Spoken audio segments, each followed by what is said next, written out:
अस्सलाम वालेकुम। हफ्ते का दिन है, दोपहर 3:35 हो रहे हैं। ये मैं बिल्कुल कराची चैम्बर ऑफ कॉमर्स के बिल्कुल सामने हूँ और कोई टीम आई है रेंजर्स के साथ, पुलिस के साथ, और उन्होंने दुकानों को सील करना शुरू कर दिया।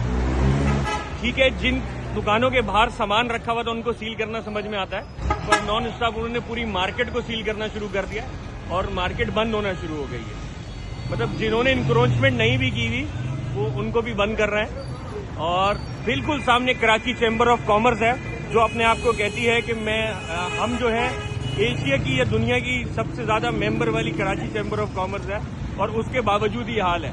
तो मैं दरख्वास्त करूंगा प्रेसिडेंट चैम्बर ऑफ कॉमर्स से, भाई रेहान हनीफ से, प्लीज अपने कमरे से बाहर निकलें और आपके चैम्बर के बाहर क्या हो रहा है उसको देखें।